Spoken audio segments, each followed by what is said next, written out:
주일 사부 예배를 하나님께 드리겠습니다.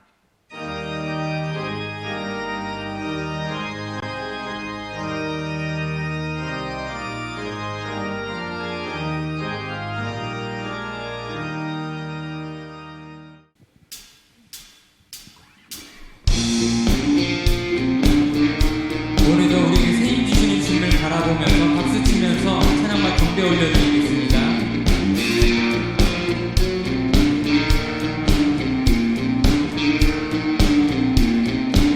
새 힘어들이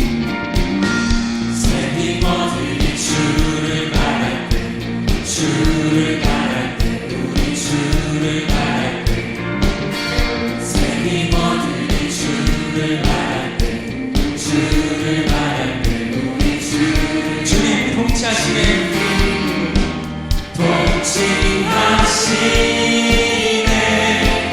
소망 구원 주신 주님 통치하시네, 소망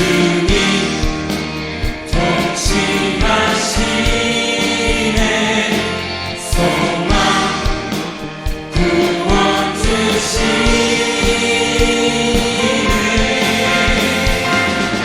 당신은 영원하신 주, 내 영원하신 주, 지치지 않으시는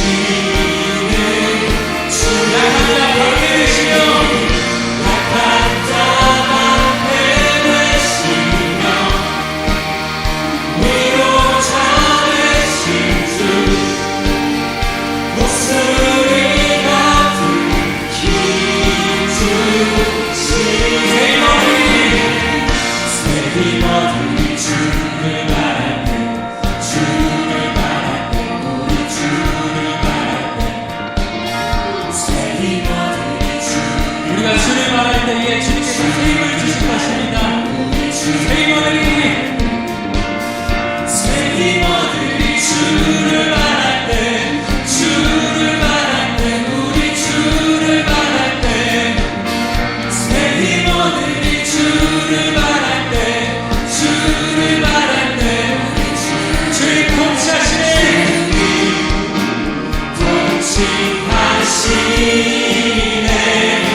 소망 구원 주시네. 주님 통치하시네, 주님 통치하시네, 소망 구원 주시네.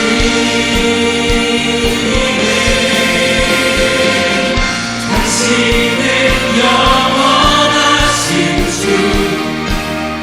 내 영원하신 주, 지치지 않으신 주님, 지치지 않으시는 주님, 약한 자 방패 되시며, 위로자 되신 주, 목소리 같은 힘 주. 다시 한번 당신은 영원하신 주, 내 영원하신 주, 지치지 않으시는 주님,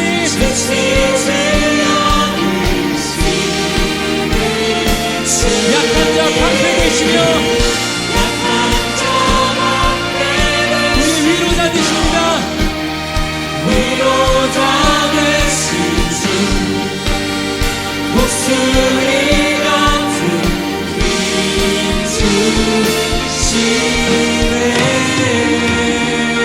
할렐루야. 우리에게 새 힘 주시는 주님 앞에 영광의 박수로 나아가겠습니다.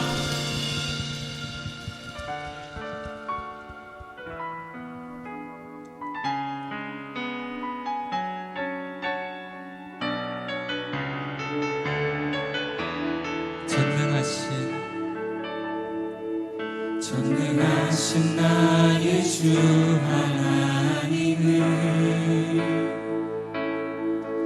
능치 못하실 일 전혀 없네.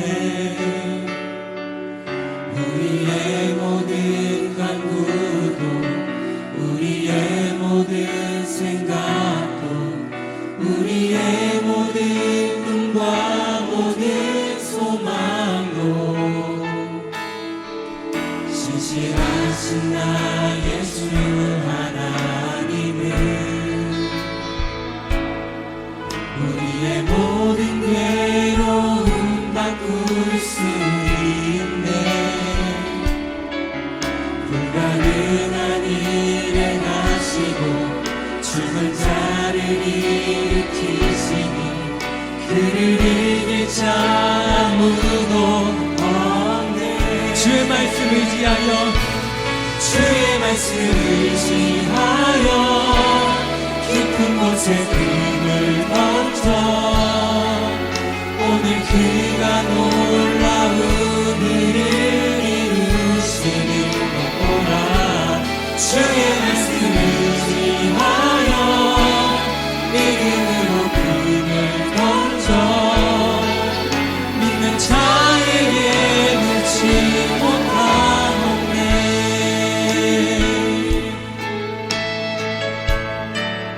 전능하신 나 예수 하나님은 능치 못하실 일 전혀 없네. 우리의 모든 바꾸고 우리의 모든 생각도 우리의 모든 꿈과 모든 소망도 신실하신 나 예수 하나님은 우리의 모든 괴로움 바꿀 수 있네. 불가능한 일 행하시고 죽은 자를 일으키시니 그를 이길 자 아무도 없음을 우리가 고백합니다. 주의 말씀 의지하여 주의 말씀 의지하여 깊은 곳에 금을 던져 오늘 그가 놀라운 일을 이루시는 것 보라. 주의 말씀 의지하여 믿음으로 금을 던져 믿는 자에게 묻지. 우리 다시 한번 고백하겠습니다. 주의 말씀 의지하여 주의 말씀 의지하여 깊은 곳에 금을 던져 오늘 그가 놀라운 일을 이루시는 것 보라. 주의 말씀 의지하여 믿음으로 금을 던져 믿는 자에게 그 믿음으로 다시 한번 주의 말씀 의지하여 주의 말씀 의지하여 깊은 곳에 금을 던져 오늘 그가 놀라운 일을 이루시는 보라. 주의 말씀 의지하여 믿음으로 금을 던져 믿는 자에게 늦지 못하옵네. 시간 함께 간절한 마음으로 오늘들의 예배를 위해서 기도하며 나아가겠습니다. 하나님 말씀은 창세기 3장 12절에서 21절 말씀입니다. 구약성경 4페이지입니다. 창세기 3장 12절에서 21절까지의 말씀 제가 봉독하겠습니다. 아담이 이르되 하나님이 주셔서 나와 함께 있게 하신 여자 그가 그 나무 열매를 내게 주므로 내가 먹었나이다. 여호와 하나님이 여자에게 이르시되 내가 어찌하여 이렇게 하였느냐. 여자가 이르되 뱀이 나를 꿰므로 내가 먹었나이다. 여호와 하나님이 뱀에게 이르시되 내가 어떻게 하였으니 내가 모든 가축과 들의 모든 짐승보다 더욱 저주를 받아 배로 다니고 살아있는 동안 흙을 먹을지니라. 내가 너로 여자와 원수가 되게 하고 내 후손도 여자의 후손과 원수가 되게 하리니 여자의 후손은 내 머리를 상하게 할 것이요 너는 그의 발꿈치를 상하게 할 것이니라 하시고 또 여자에게 이르시되 내가 내게 임신하는 고통을 크게 더하리니 내가 수고하고 자식을 낳을 것이며 너는 남편을 원하고 남편은 너를 다스릴 것이니라 하시고 아담에게 이르시되 내가 내 아내의 말을 듣고 내가 내게 먹지 말라 한 나무의 열매를 먹었은즉 땅은 너로 말미암아 저주를 받고 너는 내 평생에 수고하여야 그 소산을 먹으리라. 땅이 내게 가시더불과 엉겅퀴를 낼 것이라. 내가 먹을 것은 밭의 채소인즉 내가 흙으로 돌아갈 때까지 얼굴에 땀을 흘려야 먹을 것을 먹으리니 내가 그것에서 취함을 입었음이라. 너는 흙이니 흙으로 돌아갈 것이니라 하시니라. 아담이 그의 아내의 이름을 하와라 불렀으니 그는 모든 산자의 어머니가 됨이더라. 여호와 하나님이 아담과 그의 아내를 위하여 가죽옷을 지어 입히시니라. 아멘.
할렐루야.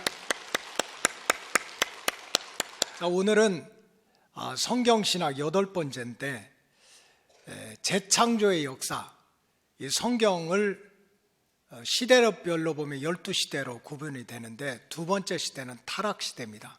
이 타락시대의 마지막은 말씀이 바로 재창조의 역사입니다. 제가 목회를 하면서 돌아보고 또 기독교 2000년의 역사를 보면은 여러분들이 예수님이 어딨어? 교회 생활 수십 년 하면서도 예수님 만나지도 못하고 체험도 못한 분들이 많지만 실제로 그렇지 않습니다. 예수님 잘 믿어서 변화된 성도들의 간증이 너무 많습니다. 정말 불행했습니다. 부모님 잘못 만나고 힘들고 어렵게 살았는데도 예수님 때문에 행복한 인생의 길을 찾은 그런 사람도 얼마나 많습니까? 우리 기독교 역사에서 그저 무당의 자식이라고 그렇게 손가락질 받고 살 뻔했는데 예수님 만나가지고 대학교 총장이 되고 문교부 장관이 되고 이랬던 인물이 우리 한국의 역사에도 있습니다. 허송세월을 보내는 거예요. 그렇게 귀하다는, 시간은 금보다도 귀하다고 그러는데 그냥 의미도 없이 가치도 없이 허송세월을 지내던 인생이 예수님 만나서 삶의 목적도 찾고 의미도 찾고 진정한 인생의 가치가 뭔가를 찾아서 또 주님 앞에 헌신하는 새로운 피조물로 바뀌는 사람들도 많이 있습니다. 여러분, 우리가 좀 짧은 인생인데 아프지 않으면 얼마나 좋아요. 마스크도 안 쓰고 건강하게 살면 얼마나 좋습니까? 뭐 욕심부립니까? 먹고 사는 것 때문에 걱정 안 하고 살면 얼마나 좋겠어요. 근데 우리 인생이 마음대로 안 돼요. 그 짧은 인생인데도 완전히 내 인생은 가시덤불과 엉겅퀴야. 피할 길이 없어. 이런 인생을 살았던 사람들이 정말 예수님 만나서 간증자가 되고 또 하나님께 영광을 돌리는 사람들이 수없이 많이 있습니다. 여러분, 재창조의 역사라는 것은 뭡니까?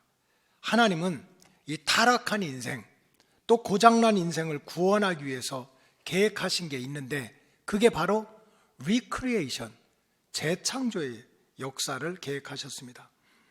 하나님 보시기에 좋았던 창조 세계가 인간의 타락으로 말미암아서 모든 게 다 엉망진창이 됐습니다. 영적인 세계도 우리가 살아가는 이 육신의 세계도 모두가 악하고 황폐한 도성으로 바뀌었습니다. 그렇게 아름답게 창조된, 완전하게 창조된 천사 중에 3분의 1이 타락해서 마귀 사탄으로 바뀌어가지고 땅에 내려와서 계속해서 하나님을 대적하고 인간을 무너뜨리는 일에 수단 방법을 가리지 않는 일이 성경에만 나오는 것이 아닙니다. 우리의 삶의 자리에도 눈에 보이지 않지만 약한 마귀 사탄의 세력들이 할 수만 있으면 택함받은 백성들을 무너뜨리려고 역사를 하고 있습니다. 타락의 결과입니다. 아담과 하와는 하나님과의 관계가 깨어지면서 낙원을 잃어버렸습니다. 자신들이 죄 졌으면 그것으로 끝나야 되는데 그 죄에 대한 심판과 고통을 후손들한테 고스란히 물려주었습니다. 이것을 원죄라고 그럽니다. 여러분, 새 생명, 한 가문에 새 생명이 탄생한다는 게 얼마나 기쁘고 감사한 일입니까? 그런데 그 새 생명의 기쁨을 위해서 누군가는 죽을 고생을 해야 됩니다. 생명을 거는 해산의 고통이 있어야 돼요. 이것이 원죄의 결과입니다. 짧은 인생인데 누군가는 가정을 위해서 일생 동안 가시덤불과 엉겅퀴로 가득한 세상에서 죽을 때까지 수고하고 애쓰는 고통의 삶을 살아가다가 한 줌의 흙덩어리로 돌아가는 심판을 받게 됐습니다.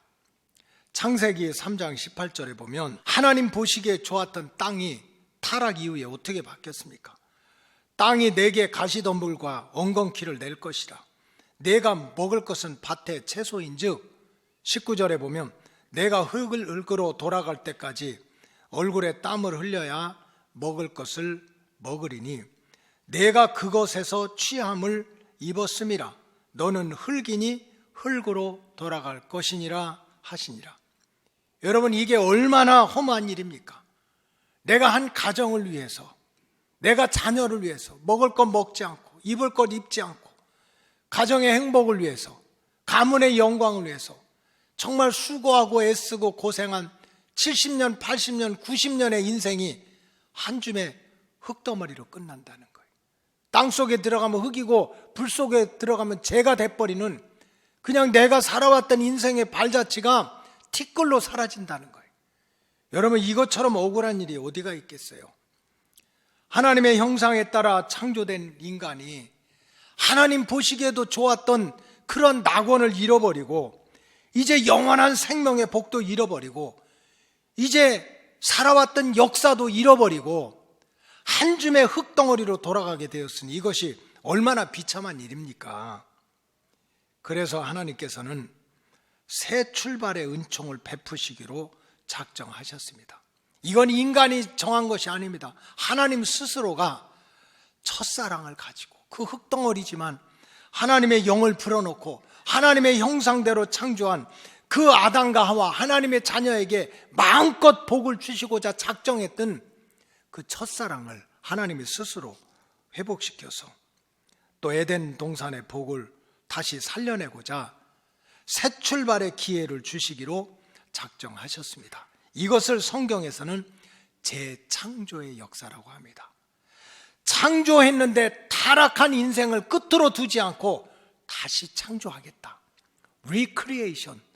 다시 하나님이 보시기에 좋은 낙원에서 하나님의 형상을 닮은 하나님의 품 안에서 마음껏 행복하고 복된 삶을 살도록 만들어주겠다.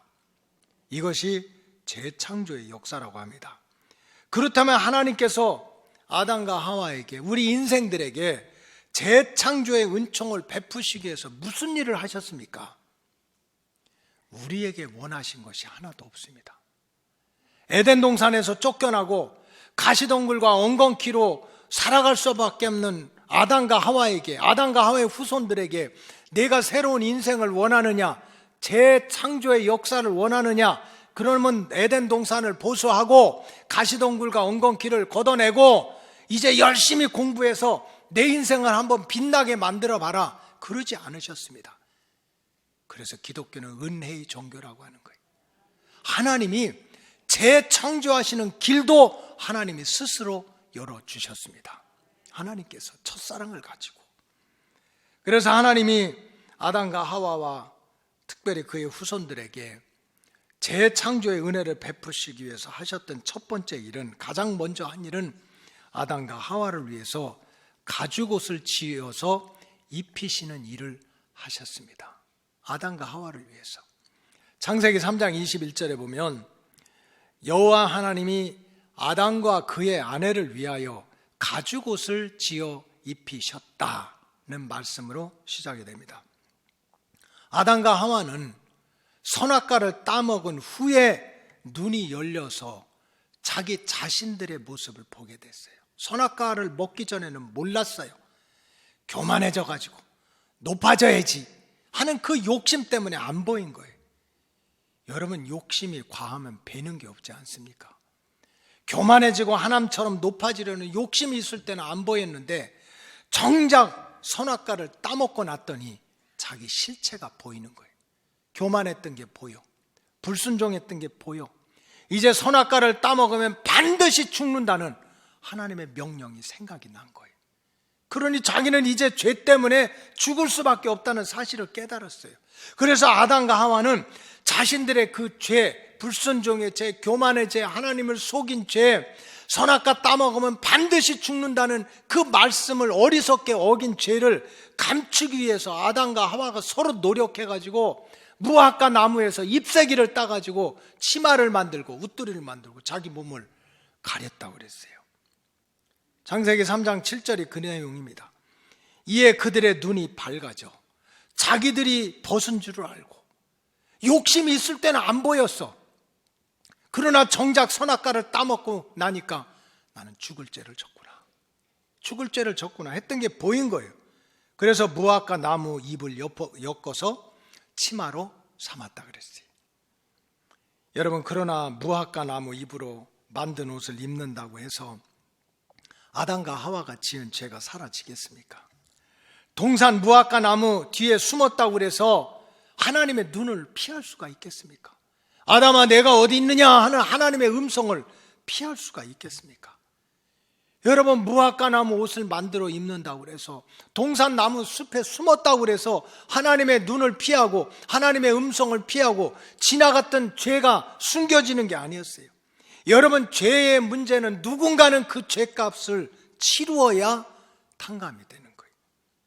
자신이 치르든지 다른 사람이 죄값을 치르든지 해야 죄로부터 오는 심판을 면할 수가 있습니다. 그래서 하나님은 아담과 하와 대신에 죄값을 치르게 하시려고 어린 양을 잡아서 피를 흘리게 한 후에 입혀준 옷이 가죽옷의 비밀입니다. 이 가죽옷의 은혜와 가죽옷의 비밀을 모르면 우리는 평생 무화과나무 옷 입고 자랑하다가 바람 불면 잎색이 떨어지고 햇볕 한번 찌면 보스럭 말려서 부끄러운 모습이 드러나고, 무화과나무 잎새기가 얼마나 우리 몸을 보호하겠습니까? 그렇게 허무한 인생을 살다가 끝이 날 수밖에 없는 거예요. 그래서 우리는 가죽옷의 비밀을 알아야 되고 가죽옷에 숨겨진 은혜를 알아야 돼요. 여러분, 우리 인생들의 죄 문제도 마찬가지입니다. 저와 여러분들은 태어날 때부터 원죄를 물려받고 사는 동안 내내 자범죄를 짓고 사는데, 인간이 노력한다고 해서 이런저런 화려한 옷을 입는다고 해서 죄가 가려지고 죄에 대한 심판이 피할 수 있는 게 아닙니다. 내가 남들보다 열심히 공부해가지고 멋있는 박사 가운을 입는다고 해서 죄가 사라지는 게 아닌 거예요. 남들보다 재주가 있어서 노래 잘하고 춤추고 운동 잘해가지고 인기가 있다고 그래서 번쩍번쩍한 옷을 입었다고 그래서 소개드리는 죄가 사라지는 것이 아닙니다. 남들보다 실력이 있어가지고 열심히 돈 벌어가지고 명품만 들고 다닌다고 해가지고 죄가 가려지고 사라지는 게 아니라는 거예요. 죄의 문제는 반드시 내가 치르든지 누군가가 그 죄값을 치러야 탕감, 죄로부터 오는 심판과 저주를 피할 수가 있다는 뜻입니다. 우리가 믿는 예수님이 이 땅에 오신 목적 자체가 바로 그것을 위해서 오셨다는 거예요. 예수님이 많은 짧은 인생이지만, 예수님이 수많은 일을 하셨지만, 예수님이 이 땅에 오신 첫 단추가 바로 하나님이 택하신 백성들의 무화과나무 옷을 벗겨버리고 피를 흘려 죄사함을 입게 하는 가죽옷을 입히기 위해서 오셨다는 거예요. 마태는 예수님이 이 땅에 오신 목적 자체가 자기 백성들을 죄로부터 구원하기 위해서 오셨다고 증거합니다. 마태복음 1장 21절에 보면, 아들을 낳으리니 이름을 예수라 하라. 이는 그가 자기 백성을 그들의 죄에서 구원할 자이심이라 하였습니다. 세례 요한은 수많은 사람들, 수천 명이 모이는 사람들 앞에서 구약에서 가죽옷을 만들어 입혀주신 그 어린 양이 바로 우리가 보고 있는 예수님이다.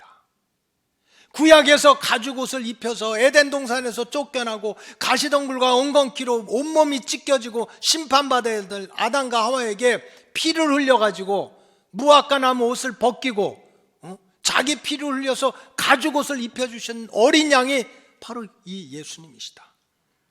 요한복음 1장 29절이 그런 내용입니다. 이튿날 요한이 예수께서 자기에게 나오심을 보고 이르되, 보라, 세상 죄를 지고 가는 하나님의 어린 양이로다.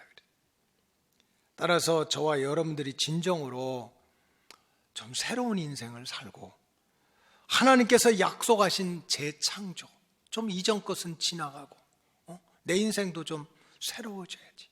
그냥 이렇게 살다 인생 종쳐야지. 그것이 아니라 정말 하나님이 약속하신 재창조의 은혜를 누려야 되겠다면 진정으로 우리가 해야 될 일이 있습니다. 그것은 예수님을 생각하는 마음이 이제는 달라져야 돼요. 정말 예수님을 생각하는 내 마음이 달라져야 돼요. 그냥 교회 다니는 것으로 안 된다는 거예요. 나 어렸을 때부터 교회 다녔어. 나 모태 신앙이야. 우리 아버지가, 우리 엄마가 교회에서 얼마나 충성하는데 내가 기도할 때마다 주여 주여 부르짖고 기도하는데, 근데 예수님이 왜 나더러 주여 주여 하는 자마다 다 천국에 가는 것이 아니라고 왜 그랬습니까? 보는 눈이 다른 거예요. 우리가 진정으로 정말 내 인생이 새 출발하고 변화되고 짧은 인생이지만 하나님이 약속하신 그 창조의 은혜를 받으려면 첫 단추가 예수님을 생각하는 마음이 이제는 바뀌어야 된다는 거예요. 마음이. 그냥 예수님은 하나님의 아들이다 지식 가지고 안 된다는 거예요. 무슨 그냥 북치고 장구치면서 뭐 예수님 내 친구라고 신나게 어깨동무해서 되는 게 아니라는 거예요. 적어도 하나님이 약속하신 재창조의 은혜를 받기 위해서는 따라하시기 바랍니다. 예수님은 내 생명의 은인이다. 다른 거 아니에요? 하나님의 아들이야.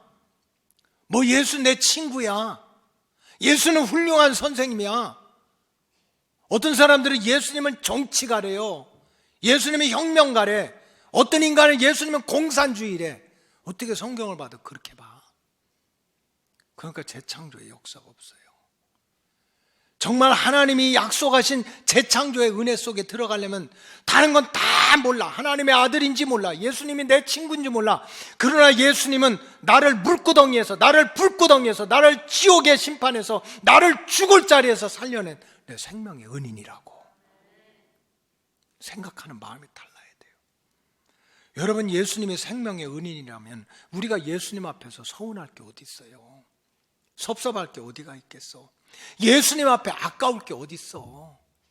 시간 한 번 드리는데도 가슴이 벌렁벌렁해. 예수님께 우리 기도하자고 해도 시간이 아까워. 예수님께 충성하자고 해도 물질 하나 들리는데도 가슴이 벌렁벌렁해. 왜? 예수님이 내 생명의 은인이라고 생각 안 해서 그런 거예요. 생명의 은인이라고. 여러분, 우리가 신앙생활을 잘 못해. 그저 조금 누가 뭐라고 했다고 삐치고 말 한마디만 들면 시험 들고, 그냥 우리가 기도하자고 하면 그냥 눈치 보고, 금식하자고 하면 그냥 그 자리에서 도망가고, 예배 한번 잘 드리자고 하면 그냥 이런 핑계 저런 핑계 잡는 게 환경의 문제가 아니에요. 예수님에 대한 생각, 예수님에 대한 마음의 첫 단추가 잘못 껴진 거예요. 가죽옷의 비밀은 뭡니까? 우리가 믿는 예수님은 구약의 어린 양이야. 네 생명의 은인이라는 거예요. 생명의 은인. 생명의 은인을 붙잡고 기도하고 생명의 은인을 찬양하고 생명의 은인한테 감사하고 영광 돌리는 게 뭐가 속상한 일입니까?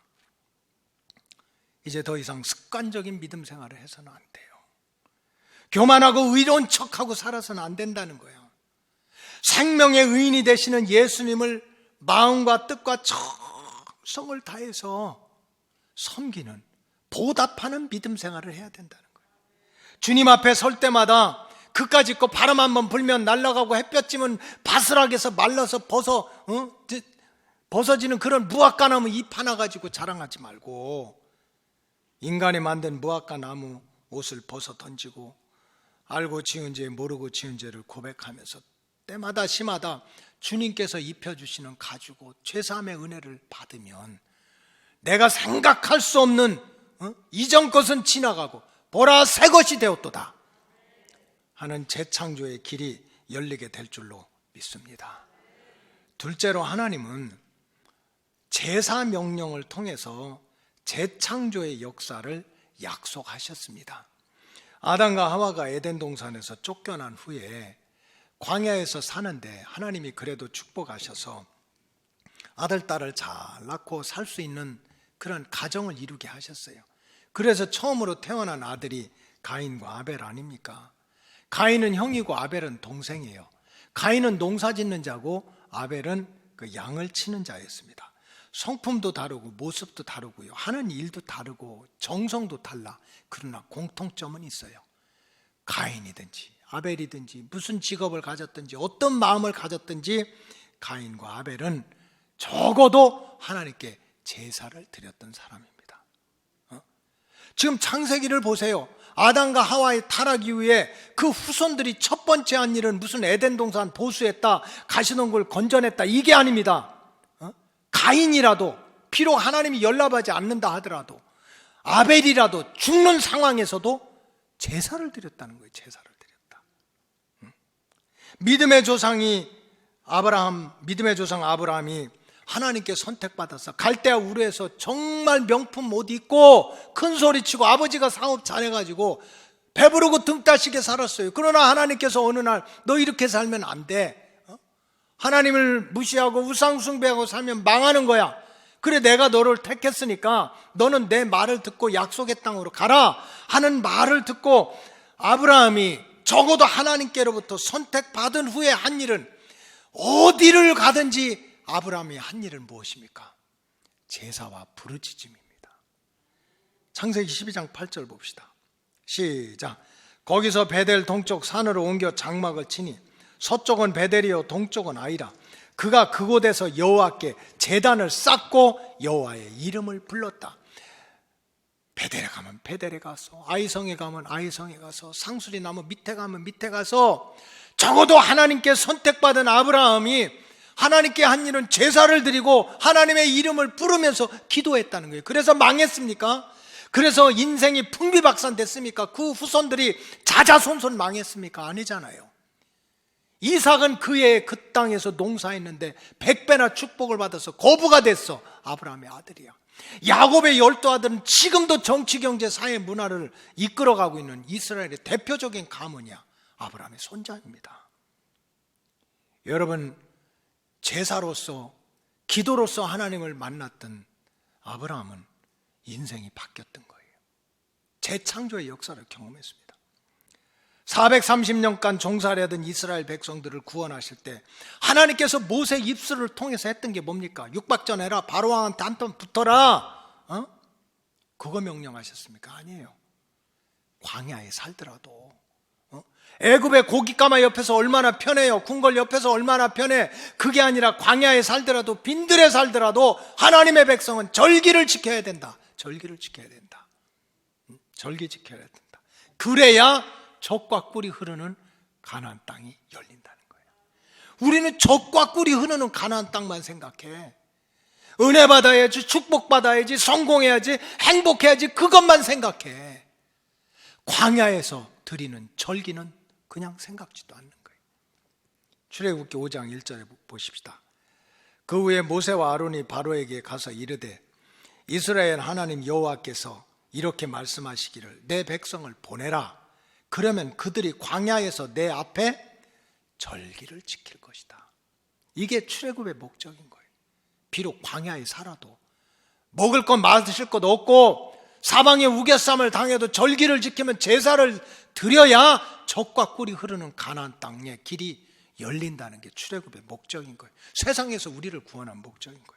하나님께서 왜 택함 받은 백성들에게 지속적으로 제사 명령을 내렸을까? 너 제사 드려야 돼. 너 예배 드려야 돼. 왜 그랬습니까? 그건 우리를 괴롭히기 위해서 그런 게 아니에요. 잃어버린 하나님의 창조의 복을 회복시키기 위해서 그런 거예요. 그래 레위기 말씀에 보면 애굽에서 나온 백성들 얼마나 힘들어요. 먹고 살기 힘들고 천둥치고 벼락치고, 그저 낮에는 구름 기둥 밤에는 불 기둥, 의지할 거 하나 없어. 옷 한 벌 가지고 40년을 입어야 되고, 때마다 씨마다 그냥 이방의 족속들이 쳐들어와. 그런데도 하나님이 모세 입을 통해서 제사드리라는 거예요. 제사. 번제를 드려라, 소제를 드려라, 화목제를 드려라, 속죄제를 드려라, 속건제를 드려라. 참 하나님 깝깝하신 분이야. 여러분들도 깝깝하고 아멘 암도 안 하잖아. 아니 지금 먹고 살 길도 없는데 사방에 우겨쌈을 당하는데도 하나님은 내 인생 돌아보지 않고 너 제사 드려, 절기 지켜, 번제 드려, 소제 드려, 화목제 드려, 속죄제 드려, 속건제 드려. 번제는 뭡니까? 번제는 하나님께 대한 온전한 충성의 제사. 건들건들 하지 말고 진짜 충성하는 제사를 드려라. 소제는 뭡니까? 하나님께 대한 순수한 희생의 제사를 드려라. 여러분, 예배도 희생이 있어야 돼요. 내 시간 아까운 사람 예배 못 드려요.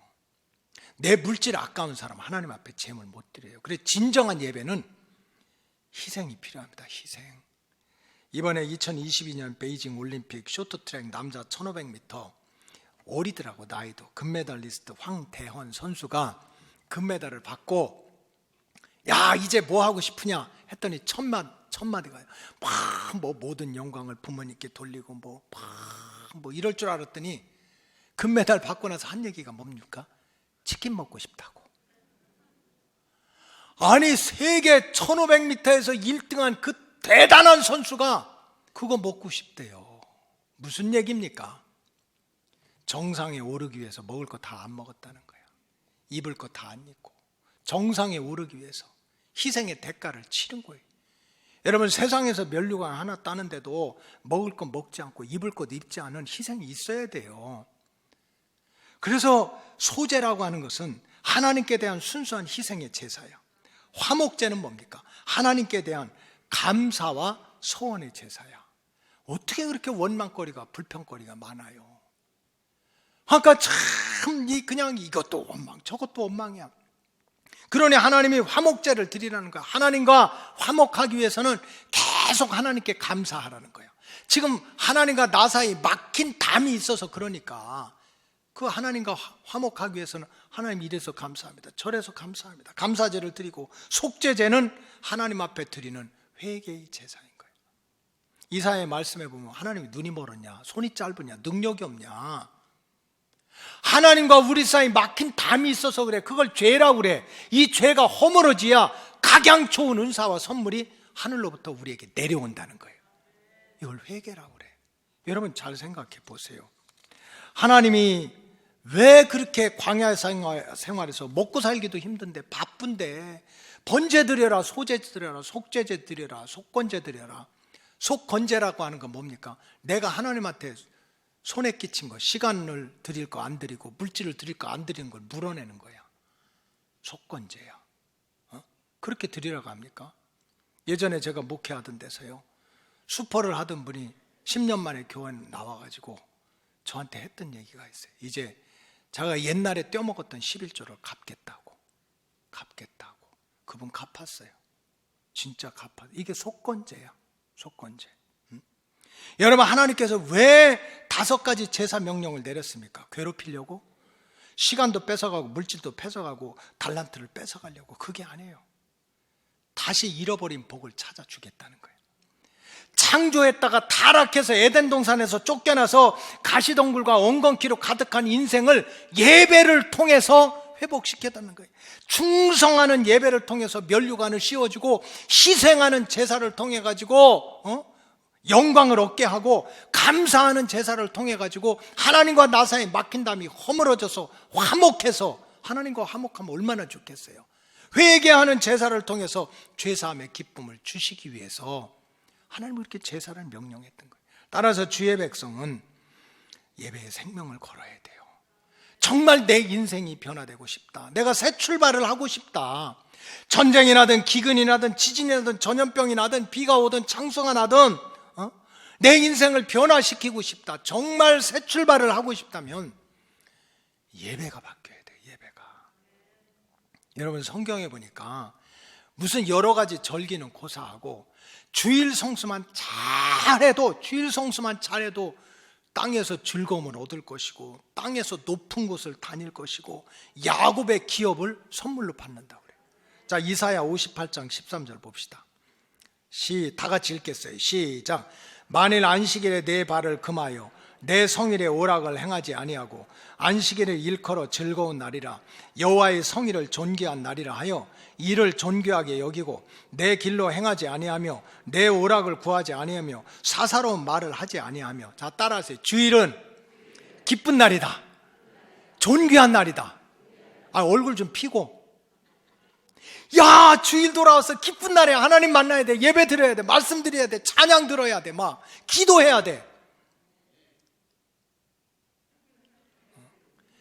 그렇게 기쁜 날이라고 생각하고 주일을 지켜보라는 거야.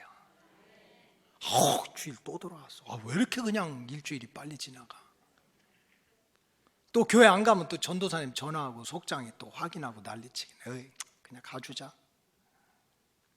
그게 아니고 돌아오는 주일을 기다리고 즐거워하고, 이게 참 귀한 날이라고 그렇게 생각하고 주일만 잘 지켜도. 14절 시작. 내가 여호와 안에서 즐거움을 얻을 것이라, 내가 너를 땅의 높은 곳에 올리고 내 조상 야곱의 기업으로 기르리라, 여호와의 입의 말씀이니라. 요걸 마귀가 하는 거야. 정말 우리가 예배 한 번만 잘 드려도 즐거움을 얻고 땅에서 높아지고, 야곱의 복이 얼마나 큰 복이야. 자자손손 누리는 복을 받으면 받을 수 있는 게 예배라는 걸 알고, 마귀는 어떻게든지 우리 예배를 도둑질하는 거예요. 마음이 섭섭하게 해서, 몸이 꾸리꾸리하게 해가지고 또 그냥 긴가민가해서 오늘은 미세먼지가 많은데 라고 미세먼지 보게 해가지고 코로나가 그냥 확실히 늘어났네 해가지고 마음을 불안하게, 이런저런 시험거리와 근심거리를 줘가지고 예배를 가로막아요. 왜 그럽니까? 하나님의 재창조의 역사를 막기 위해서 그런 거예요. 여러분 속지 마시기 바랍니다. 정말 하나님 보시기에 좋았더라는 인생의 회복, 인생의 새 출발을 원한다면 내가 지켜야 될 예배를 생명처럼 지켜야 돼요. 생명의 은인이 되신 예수님을 만나기 위해서는 내가 예배를 생명처럼 지켜야 되는 거예요. 마지막으로 하나님은 현재적인 구원을 통해서 재창조의 미래를 보게 하셨어요. 현재적인 구원을 통해서, 현재적으로 나를 구원하시는 모습을 통해서 미래에 이루실 재창조의 모습을 보게 하셨습니다. 하나님의 구원 역사의 완성은 말할 것도 없이 세상 역사가 끝이 나고 새하늘과 새 땅에서 새로운 세계를 창조하시는 것으로 완성이 됩니다. 그럼에도 불구하고 하나님은 이 땅에서부터 비록 짧은 인생 70년, 80년, 90년, 100년 사는 짧은 인생이지만 이 땅에서부터 하나님이 재창조를 하면 이런 축복이 있다, 이런 은혜가 있다를 이 땅에서부터 누리게 하는 것이 하나님의 소원입니다. 그래서 하나님의 아들 예수님이 이 땅에 오셔서 하신 말씀이 바로 그거예요. 하나님의 나라는, 천국은 죽은 다음에만 있는 게 아니야, 멀리 있는 게 아니야. 정신을 차리고 영적으로 깨어있으면 하나님의 나라가 바로 네 옆에서 이루어질 수 있다는 거예요. 마태복음 4장 17절 읽어봅시다. 시작.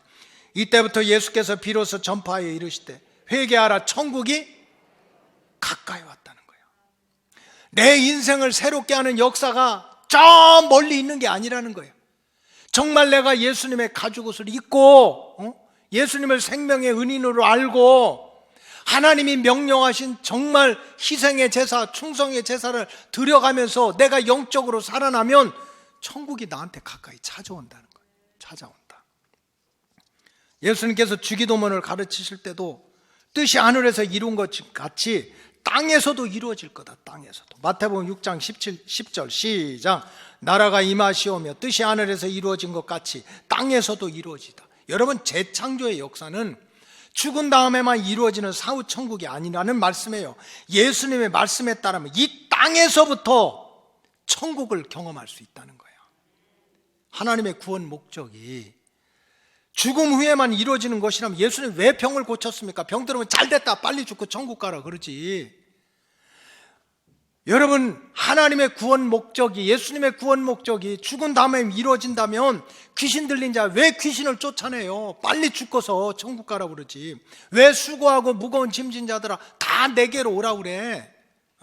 그 수고하고 무거운 짐에 빠져서 눌려서 물에 빠져 죽든지 불에 빠져 죽든지 해가지고 빨리 천국 가라 그러지. 왜 빈들에서 고통받는 배고픈 무리에게 빵을 나눠주시고 물고기를 나눠주셨겠어요? 그거 먹고 또 배고픈데도 하루라도 더 살게 하려고. 재창조의 은총은 사후 천국뿐만 아니라 이 땅에서도 당연히 누려야 될 하나님의 자녀들의 특권이기 때문입니다. 여러분, 이 특권을 뺏기지 마세요. 따라해서 나는 특권이 있다. 이 땅에서도 하나님의 나라를 누릴 특권이 있는 거예요. 이게 하나님의 소원이야. 이게 예수님의 소원인 거야. 따라서 참 성도가 이 땅에서부터 재창조의 특권을 누리기 위해서는요, 내 믿음이 바뀌어야 돼요. 믿음이. 따라서 믿음이 바뀌어야 한다. 예수님 안에서 진정으로 내 인생이 새로워질 수 있다는 믿음이 다시 살아나야 돼요. 누구 안에서? 예수 안에서. 예수 안에서. 내가 무슨 무화과 나무 옷 입고 뭐 큰 소리 친다고 이게 아니라 정말 내가 예수님 안에 들어가고 예수님이 내 안에 들어오는 그 믿음 안에서 내 인생이 새로워질 수 있다는 거예요. 복음서에 보면 예수님을 만나서 인생이 바뀐 사람들이 그 사람이 안진뱅이든지 중풍병자든지 가난하든지 귀신 들렸든지 풍랑을 만났든지 예수 통해서 인생이 바뀐 사람들이 똑같이 듣는 칭찬이 있어요. 네 믿음이 널 구원했다는 거야. 무슨 네 인물이, 학벌이, 실력이, 배경이 아니야. 내 믿음이 너를 구원하였다는 거야. 여러분, 이제는 내 믿음을 돌아봐야 돼요. 정말 내 인생이 새롭게 변화되고 재창조의 은혜를 받으려면 바리새인들처럼 매일 자기 눈 속에 있는 들보는 보지 못하고 다른 사람의 티를 보고 잘했다 못했다 평가하고 판단하고 정죄하는 교만에서 벗어나야 돼요. 내 믿음을 내가 돌아봐야 돼. 어떤 믿음인지. 의심하는 믿음에서 이제 절대적으로 말씀을 믿고 순종하는 믿음으로, 불순종하는 믿음에서 순종하는 믿음으로, 원망하고 불평해. 어떻게 그렇게 이것도 원망이고 저렇게 또 원망이야. 세상에서 원망하고 불평하는 사람치고 행복하게 사는 사람은 아무도 없어요. 아무도 없어요. 정말 가진 자리에서, 있는 자리에서 감사할 줄 알으면 거기가 천국이야. 세상에서 근데 영적인 세계도 마찬가지. 어떻게 하나님 믿음에서 그냥 날마다 원망하고 불평해. 그런 믿음에서 감사하는 믿음으로 그저 늘 주저주저하고 게으른 믿음에서 그냥 갈 길을 밝히 보여주시는 분이 주님이니까 주 앞에 빨리 나가자고. 어떤 믿음? 부지런한 믿음으로. 좀 내 믿음이 바뀌어야 돼요. 내 믿음이. 여러분, 재창조의 역사, 기적의 역사, 구원의 역사는 환경에서 오는 게 아니야. 인격에서 오는 게 아니야. 예수님이 바로 내 믿음대로 될지어다 그랬어요. 믿음대로 될지어다. 여러분, 저와 여러분들이 특별히 이번 예수 복음 훈련을 통해서 믿음의 내용과 사명이 바뀌시기를 주님의 이름으로 축복합니다. 여러분, 내 믿음이 바뀌면 내 인생이 바뀔 줄로 믿습니다. 내 믿음이 바뀌면 가족 원망할 필요가 없어요. 가족이 바뀌어. 내 믿음이 바뀌면 교회가 바뀌어. 이 나라도 얼마나 걱정이 많습니까? 여러분, 나라를 세우는 건 어렵지만 무너지는 건 순간이에요. 이걸 우리가 어떻게 지켜야 돼요? 믿음밖에 없는 줄로 믿습니다. 하나님이 간섭하도록 이제 어둠의 세력이 물러가고 가시덩굴과 엉겅퀴가 곧어지고 위로부터 내려오는 하나님의 은혜로 내가 재창조되는 역사는 바로 주님을 향한 믿음에서부터 시작돼요. 그동안에 부족했던 믿음, 감사하지 못했던 믿음, 의심했던 믿음, 주저주저했던 믿음, 계산하는 믿음, 따지는 믿음, 이러한 어둠의 세력들을 다 쫓아내시고 정말 다시 한번 순결한 믿음으로 예수님 볼 때 네 믿음 참 훌륭하다, 내가 네 믿음을 칭찬하겠다 하는 믿음의 자리로 변화가 되어서 이제는 무화과 나무 옷을 벗고 가죽 옷을 입고 정말 하나님이 간섭하시는 그런 새 출발의 인생을 살아가는 저와 여러분들이 되시기를 주님의 이름으로 축복합니다. 기도하겠습니다. 하나님 감사합니다. 하나님 보시기에 아름다웠던 창조의 세계가 아담과 하와의 죄와 마귀 사탄의 역사로 타락한 세상과 영혼을 그냥 두지 않으시고 첫사랑을 가지고 다시 회복시키고자 재창조의 역사를 계획하시고 가죽옷을 입혀주시고 제사법을 명령하시며 하나님의 나라가 이 땅에서도 누릴 수 있다고 말씀해 주신 하나님의 음성을 듣고 무엇보다도 내 믿음이 변화되게 하여 주시옵소서. 의심하는 믿음에서 확신하는 믿음으로 이제는 내가 예수님 안에 들어오고 예수님이 내 안에 들어오면 내 인생도 바뀌고 운명도 바뀔 수 있다는 재창조의 믿음으로 회복되게 하여 주시옵소서. 그래서 올 한 해 동안 복음 안에서 고침받고 변화되고 승리한 믿음의 간증자들이 넘쳐나게 하여 주시옵소서. 축복하오며 예수님의 이름으로 기도하옵나이다.